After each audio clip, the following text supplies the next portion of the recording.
To emerge as a leader ضروری یہ ہے کہ آپ فوکس کریں اس امپیکٹ پہ اور اس ویلیو پہ that you bring to the table. وہ کنٹریبیوشن جو آپ اپنے لوگوں کے لیے کرتے ہیں یا اپنی ٹیم کے لیے کرتے ہیں, اپنی آرگنائزیشن کے لیے کرتے ہیں, نہ کہ یہ سوچنے کے لیے کہ مجھے ریکگنیشن ملے, مجھے پریز ملے اور واہ واہ کے پیچھے نہیں. کیونکہ true leadership is all about serving others and the positive difference that you will make in their lives. ہم نے انفارچونیٹلی لیڈرشپ کو بہت غلط طریقے سے گلوریفائی کیا ہے, کیونکہ ہم لیڈر بننا بھی غلط ریزنس کی وجہ سے چاہتے ہیں. ہم لیڈر اس لیے بننا چاہتے ہیں کہ ہماری سیلری بڑھ جائے, لیڈر اس لیے بننا چاہتے ہیں کہ ہمارے پاس اتھارٹی آ جائے, ہم باس بن جائیں, ہمیں کام کم کرنا پڑے. لیڈرشپ اس کے بالکل ہی برعکس ہے. انفیکٹ جو مین پوائنٹ میں کہتا ہوں کہ ایک اچھا لیڈر بننے کے لیے وہ ہے یہ that you must lead by example, you must walk the talk. یعنی کہ آپ کے جو ایکشنس ہیں, آپ کے ایکشنس ریفلیکٹ کریں گے وہ ویلیوز اور وہ سٹینڈرڈز جو آپ اپنی ٹیم سے چاہتے ہیں. یعنی کہ آپ چاہتے ہیں کہ ٹیم ایکسٹرا مائل جائے تو آپ کو جانا ہے. You want your team to be available on off days, you want your team to be available whenever you want them to be and to work in a certain way, then you need to do it first. You need to lead from the front. That is the only way you will earn respect. وہ آپ کی position کی وجہ سے شاید آپ کی بات ماننے, لیکن remember you must strive to be respected, not liked. تو سب سے پہلے تو یہ چیز ہے کہ you must lead by example.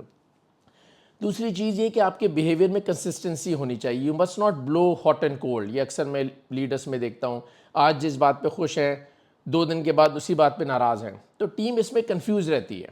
آپ نے جو ویژن اور جو پاتھ ٹیم کے لیے سیٹ کیا ہے, ٹیم کو یہ کمفرٹ ملنا بہت ضروری ہے کہ اسٹیبلٹی ملتی ہے اس سے when they see a consistent behaviour and consistent planning. So you must stay consistent in your behaviour because you are the one who is leading the team. تیسری چیز اگین بہت important, you must invest in your people.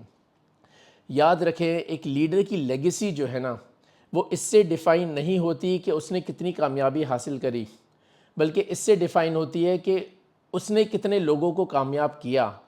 تو یہ ساری چیزیں جو ہیں, یعنی کہ لیڈ بائی ایگزامپل, بیہیویئر میں کنسسٹنسی ہو, invest in your people, invest and grow them, یہ چیزیں اگر آپ جینوئن طریقے سے سنسیریٹی سے کنسسٹنٹلی کریں گے, یو ول انشاءاللہ emerge as a good leader.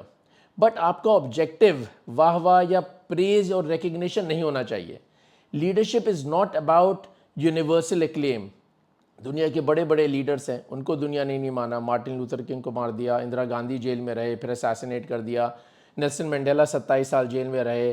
Quaid Azam محمد علی جناح کو ہم نے نہیں چھوڑا. تو یہ تو بڑی خطرناک سوچ ہے کہ لوگ میری تعریف کریں اور مجھے یاد رکھیں. تو leadership is all about being selfless, absolutely self less.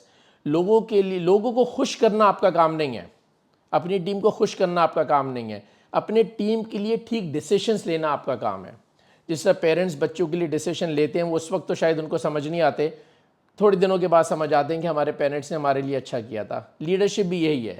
They may not understand your decisions at that time, but they will realize it later on. So make the right decisions for them, and then you will earn the true respect over a period of time.